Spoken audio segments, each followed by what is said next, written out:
是什么事物，它看似美好，却会引导追寻者慢慢的走向毁灭之路呢？又有什么方法可以来满足我们内心深处的需要，引导我们走向真平安、真自由及真喜乐的道路呢？大家好，欢迎收看好儿说书。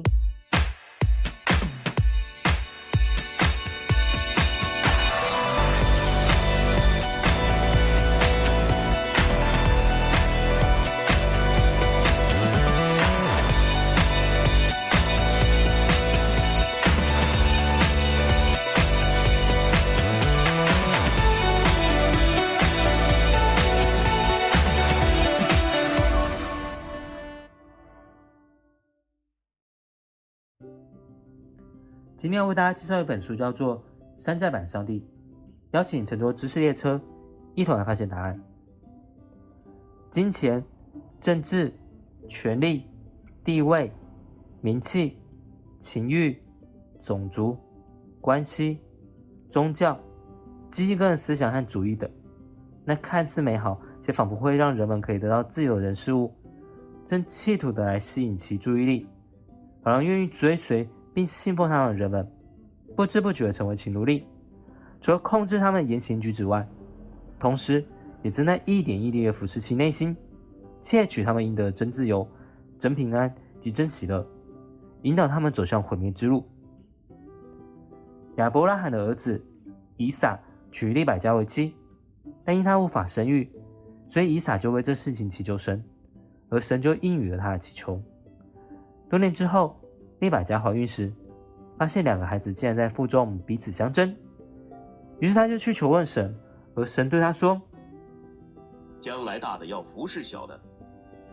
也就是将来小的雅各将会被拣选为承袭弥赛亚血脉族谱之人。但是以撒偏爱大的以扫，以至于以扫变得自傲、骄宠、任性且冲动，而雅各则是愤世嫉俗且充满苦毒。当以撒年纪老迈，到了要祝福家族首领时，他一心想祝福以扫，然而雅各却听从母亲的话，乔装成哥哥的模样来获得父亲的祝福。等到以扫回到家来讨父亲的祝福时，发现事情的真相并陷入绝望的他，便发誓要杀了雅各，让雅各不得不逃到哈兰，寻求他舅舅拉班的帮助。而雅各也因这事情失去了家人和遗产，并在父母有生之年再也无法看到他们。他们一家人都因内心的偶像，像以撒的偶像是他自己的偏见和私欲，利百加的偶像是对雅各的过度执着，以扫是眼前的物质享受和世俗利益，而雅各则是父亲的关爱和认同感，都失去了他们应得的产业。其实追寻这些事物是人之常情，也是我们为了满足生理、安全、社会、尊重及自我实现的需求而会去做的事情。而当我们将这些事物把它摆在人生的第一顺位时，我们就会慢慢的将它塑造成自己生命中的偶像或假神。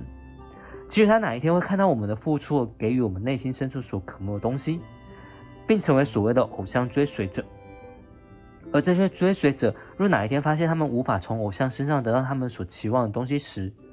他们就会从满心期待转为失望，失望转为绝望，而绝望人将有可能会做出伤害自己或他人的行为。还有另外一种情形，只是为了从偶像身上得到他们所期望的东西来满足个人私欲，像谋财害命等，而慢慢的将他自己推向死亡边缘，垂死挣扎，痛苦不已。所以我们应该怎么避免这事情发生呢？那就是来认识真神，将真神居于首位，并且愿意遵守他的诫令，跟随他的旨意，也让耶稣成为我们救主及生命的主。